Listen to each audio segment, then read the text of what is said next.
nature, things of that nature, things of that nature, things of that nature, things of that nature, things of that nature, things of that nature, things of that nature, things of that nature, things of that nature.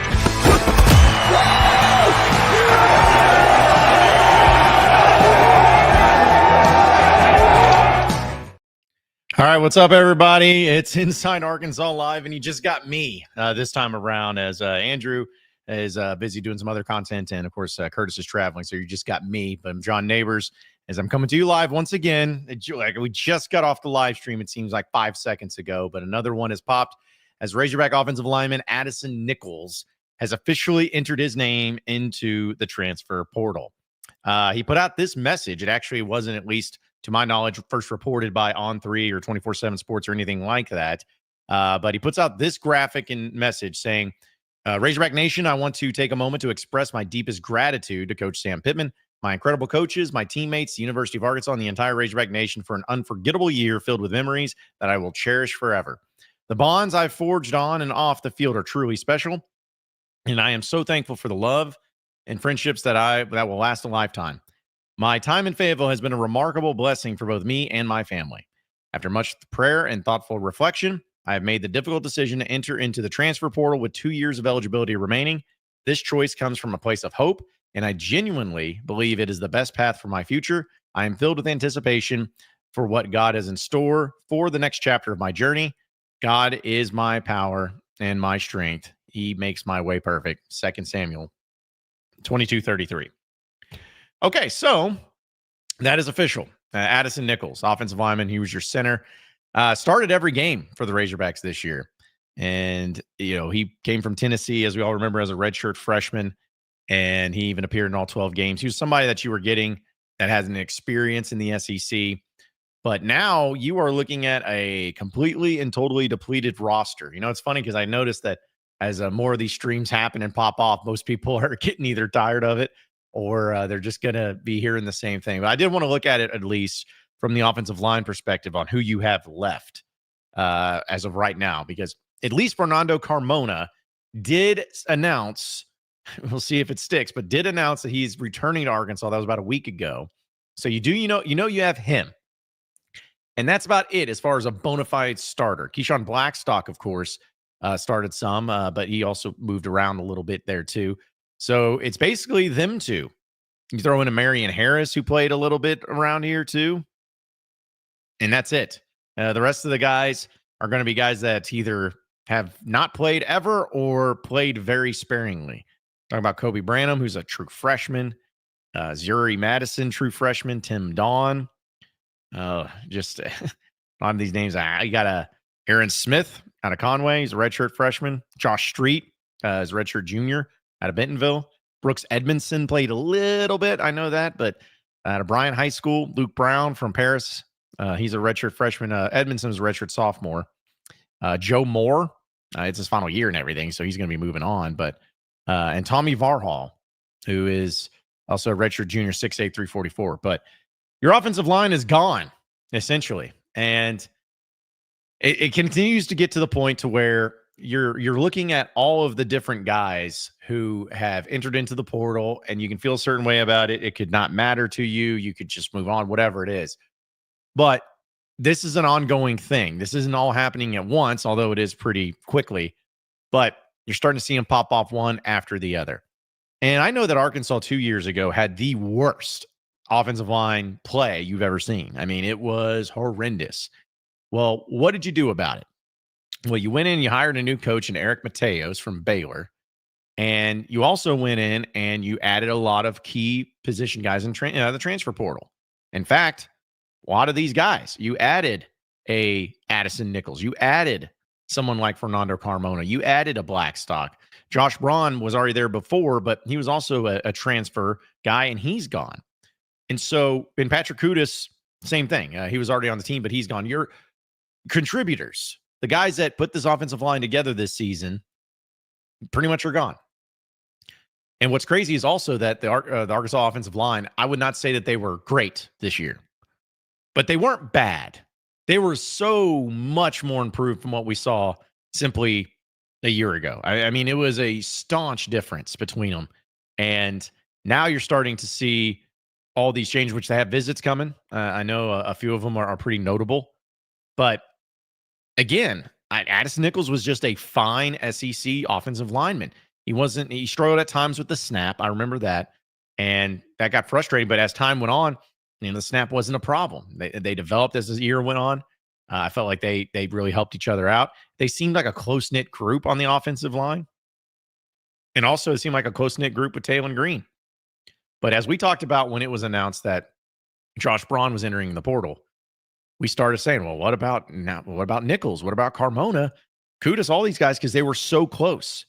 They were so close together, and personally and everything. And now it's all gone. So you're continuing to just lose starters, and you're continuing to try to have to replace these guys. Forget the bowl game, folks. You might as well just mail it in and not playing it.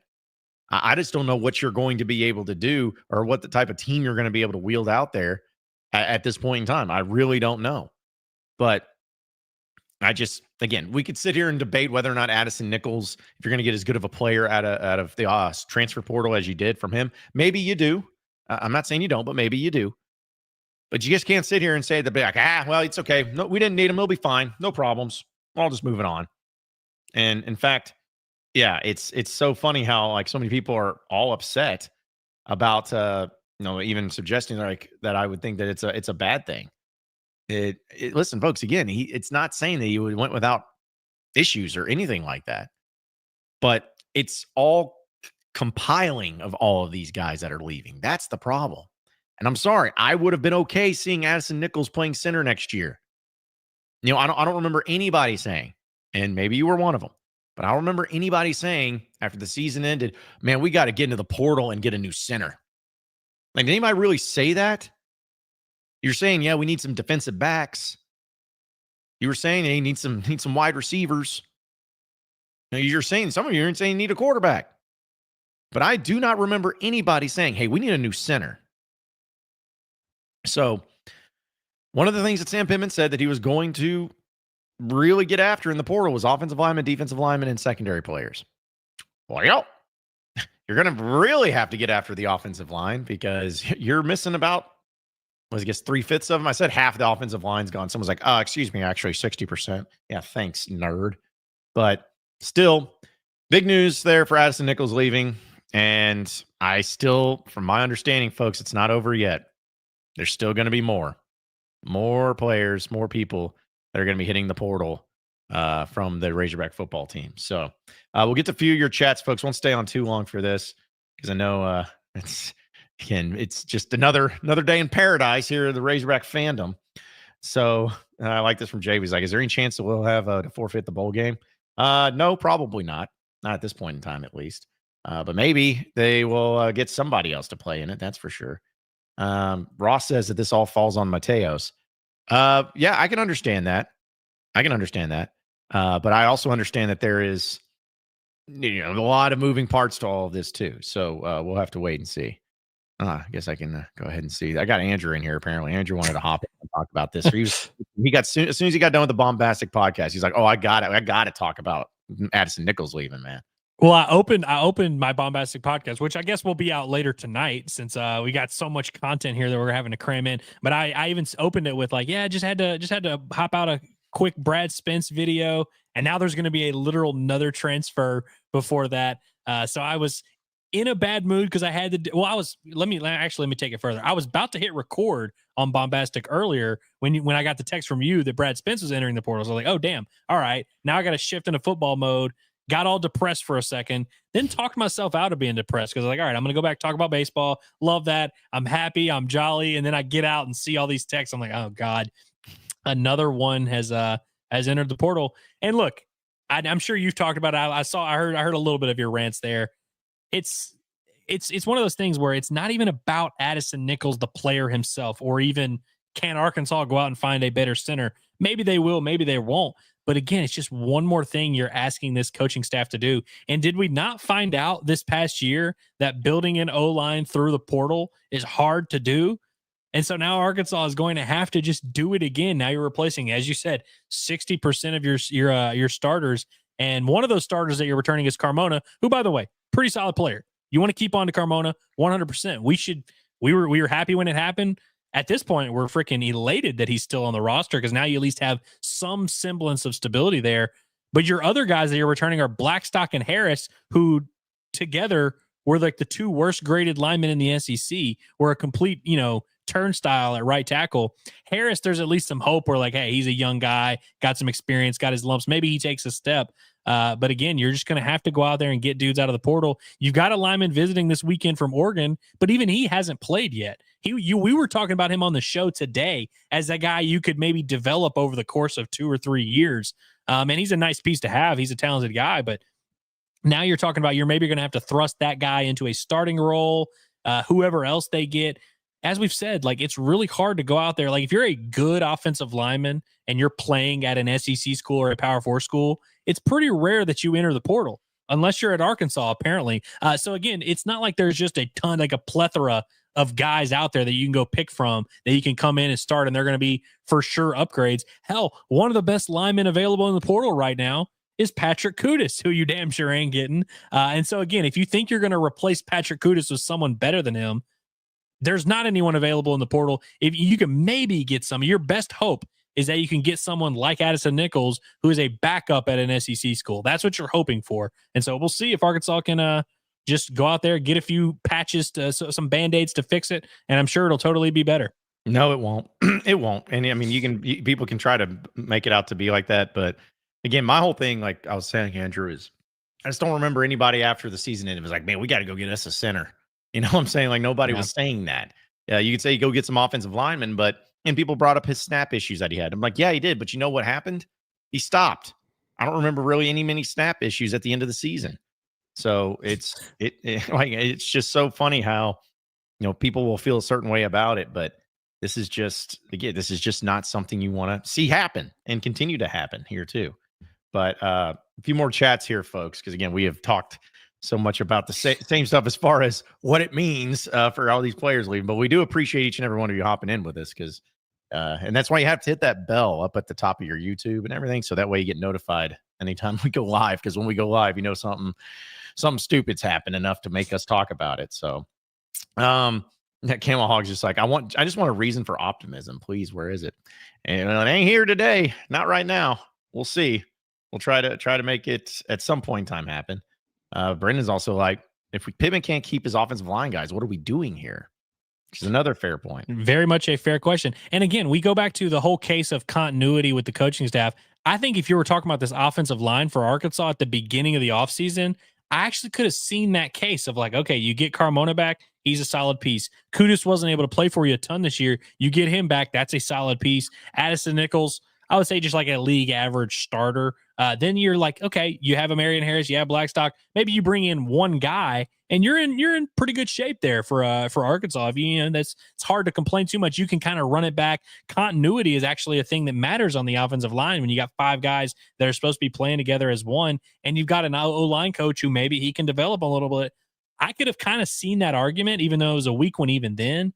That was before I knew Kudus was going to leave, Nichols was going to leave, Braun was going to leave as well. If you could have retained all those guys, I really could have seen a case for, Arkansas will have an all right offensive line next year. Now I think Arkansas is going to have a bad offensive line. They don't have any receivers coming back. They do have a running back visiting this weekend from Texas State, so hooray for that. But yeah, I don't see how Arkansas improves their roster from what they had this past year. I don't see a path for it. No, I don't either. I really don't. And for people that are going to be going, to the bowl game, it's like, sheesh, you're going to see some new faces if that even ends up happening or if that even comes out. But yeah, I just keep wondering. I think timing's always fascinating because you remember Carmona, that dude, like 2 days after the season ended, put out a social media post on Instagram saying, I'm coming back, running back. It's like, okay. And then you Kudus and Braun entered into the portal, and then he had to withdraw because of the compliance thing. But he goes in there, and then you had Kudus around that same point, and then no offensive line for a while, and then boom, here's Addison Nichols, which I'm not saying that, the portal opens up and everybody just hammers it on that Monday, but it just makes me wonder about the timing. Like what happened? Did anything happen between the last 2 days where Nichols was possibly staying and then said, no, I'll just go ahead and enter in the portal? Like what could have transpired for his timing of this here on a Wednesday? I don't know. And that's always what fascinates me is just timing. I wonder if he went to the coaching staff and he's like, "Hey, you're losing the rest of the O-line. Maybe you could throw me a few more bucks." And they were like, "Well, we've already set the precedent that we will not pay anyone who asks for money. So if we didn't pay Brad Spence, we didn't pay Isaiah Satania, we didn't pay Luke Haz, we didn't pay Patrick Hoodies, we damn sure can't pay you, Addison Nichols. So kick rocks." Yeah, exactly. Exactly. I mean, that would be really funny if that was what happened, and it'd probably be pretty on brand. So much for all these players. Really, the bowl game means a lot to them. You know, like they really wanted to play in this bowl game. Few comments here, folks. People are just cracking me up, man. Which I get it. I understand it. And Skip says, I might have to start running the triple option offense around our offensive line problem. May have to, man. Like, I don't like that was going to be the fun thing. Once this all settles in, we're going to just have to do a deal with Pod of that nature of putting together our depth chart for the bowl game. It's going to be so fun to try to figure all that out. Let's see. Also, I think we'll talk more about this tomorrow, but also Open Season said they want to charge students $100 a ticket to watch this team play in the Liberty Bowl. Yeah, for those of you who didn't see it, it's pretty crazy. At least that's being the report that Arkansas, for their students, they're charging $100 per ticket to go to the Liberty Bowl, but Texas Tech is only charging $25 to their students to go to the Liberty Bowl. I guess, from Lubbock to Fayetteville, it's $75 worth of travel distance. Maybe I really don't know. But yeah, if you're an Arkansas student, you're paying $100 to go to this game. That's a tough one, man. I feel bad. I feel bad for the students who, like, you would think like your team goes to the Liberty Bowl and your roster is depleted. It's like, well, we should be at least able to get a ticket for pretty cheap. Go see a bowl game. Nope, can't even do that. Yeah, I'm wondering, like, how much is it for normal people to go to this game? If they're charging $100 for students. Like, no telling what it's going to cost. So, I like this from Scooby. He says, like, I'm enjoying the transfer so we can have more live streams. Yeah, I'm having a ball. It's great. Just coming out here randomly live. Could be doing other things too, but that's fine. Then you got Yuri String says, plenty of programs having success with the portal. We just have an old fart as a coach and does nothing but complain instead of actually trying to compete. And Andrew, the reason I brought that up is not the old fart thing, but because I do believe that there is some truth to be said about, hey, looking at the connection, Pittman's made it very known. He's not an NIL fan, not an NIL, like, not big on that, not big on doing it. And then, he talks all the stuff about, hey, keeping these guys on campus, and you're just not doing any of these things that you're doing, that you said. And so I can't help but think that it's because they ask for more money and you say, no, I want them out. That's the vibe that it gives, at least.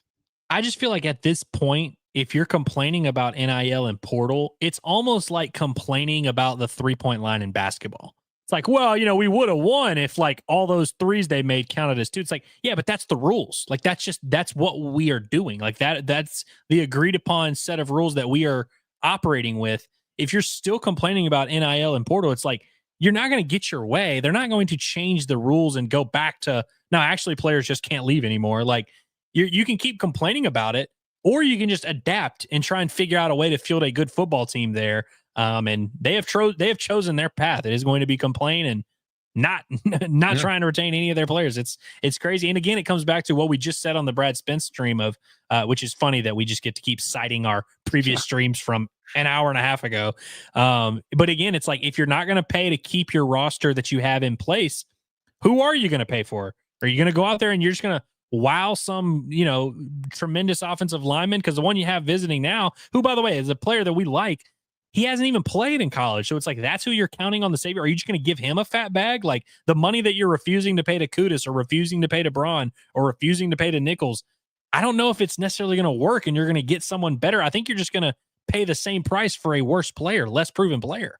Yeah, and I'd feel better about it if some of these announcements are coming out of visits for, like, big-time dudes in the portal. Like, if they had, oh, this guy's coming for a visit, which I know that's not everybody, but still, that would make at least a little sense of, like, oh, okay, well, this guy over here, he's a starter in the SEC and had 100 tackles. Like, that would make sense. But you're not even seeing that. You're not even seeing where the direction of it is going to replace these guys.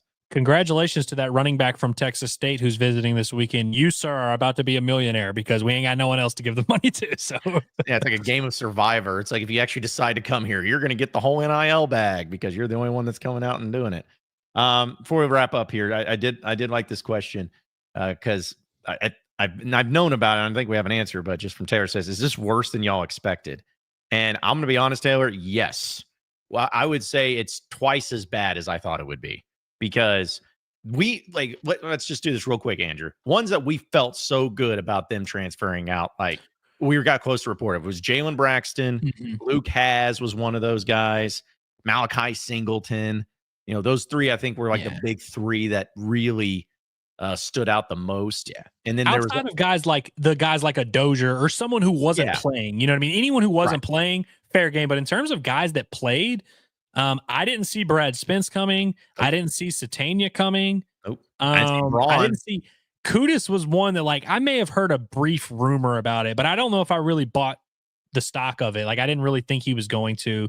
I definitely didn't think Braun was going to enter the portal. I thought Braun would just get a job at State Farm before he did that. I definitely didn't think Nichols. There's a few of those guys for sure. Like Braxton, not a surprise at all. But no, we talked about this off air. I was telling John right after we did the Spence stream, I was like, man, you know what aged horribly is the portal primer that we did. Guys, me, Curtis, and John sat down and did a portal primer and talked about what positions we felt like Arkansas was going to have to attack in that portal primer. This isn't revisionist history. We didn't say they got to replace their whole line because they're about to transfer. They got to replace their entire receiving core because Satania is about to transfer. We thought it was bad then, but we thought they had some returning pieces to build around. And that was kind of the sentiment we were echoing is, well, they've got a lot of work to do in the portal, but you've got some returning starters on each side of the ball, kind of something to work with. They lost about 80% of what they quote unquote had to work with. And so now it's just, it's going to be a disaster, man. This is going to be one of the least talented rosters Arkansas's had in a freaking minute. Yep. And to that point, I felt like of the ones that I felt good about them transferring out, double that number, because that's how many people have transferred out that I'm shocked by. John, I have breaking news. Oh, don't tell me another person. No. Nobody entered the portal. Okay. Arkansas head coach Sam Pittman will be available tomorrow at 1:30 p.m. via Zoom only to discuss the Razorback signing class and the team's berth in the AutoZone Liberty Bowl. The Hogs begin practice on Friday and will arrive in Memphis on the night of December 23rd. So there you go, boys. The two things that no one wants to hear about. No one cares about the signing day and the Liberty Bowl. Everybody wants to know what the crap is going on. And so I cannot wait to see how that press conference goes. That's going to be fascinating. I can't wait for Otis to be like, Coach, talk to me about Kobe Branham. You think you can get him going in the bowl game? What's the plan going? Yeah, it's hey, so I know your roster's depleted. Just what do you think it's going to mean for Hudson Clark's leadership out there to rally the troops? It's sheesh, man. Well, I'm just glad. The most anticipated press conference of all time. Has to be. You're talking about, because that would be, it's tomorrow, right? So Thursday, over a week. Because the time we got to hear from him before then was, I know it's been a week and a half, because the Missouri game, I guess, was the last time we got to hear from him. Wow. Okay, John, we've talked about doing this before because obviously our live show is at noon, and we kind of made the decision in the moment to just do it, move it back 30 minutes on Mondays because of Pittman's press conference. Should we just, our show is 12 to 1:30. Should we just extend our show 30 minutes? And react in real time to the Sam Pittman press conference? I think we're going to have to, yeah. Because, that would be the only thing that makes sense. We got to do it, dude. That's going to be electric, actually. Yeah. No, I know. We're going to do it. We're going to do it. I for some reason, I thought it said 4:30. So, 1:30. We're going to be doing it. Hopefully, our IT guy can make it all work with getting the press conference up there and having our faces and all that. I'm sure. Yeah, I'm sure. And I'm sure we won't get that privilege taken away if we try to do something like that either. So that'll be pretty funny. But we will, regardless if it's live or if it's immediately after the press conference, whatever it is, we're going to have reactions to it tomorrow. So Sam Pittman tomorrow, 1:30. I wonder what he's going to talk about. We'll see. Man, craziness going on. But appreciate once again, everybody watching in, listening in. Subscribe to Inside Arkansas right here on YouTube. Again, we're going to have any sort of pops, any sort of breaking news. We're always going to come out here on our live stream. So be sure to subscribe. Check out InsideArkansas.com, and we'll see you for the next one. For Andrew Ellis, I'm John Neighbors. Have a good rest of your night, folks, and we'll see you when we see you.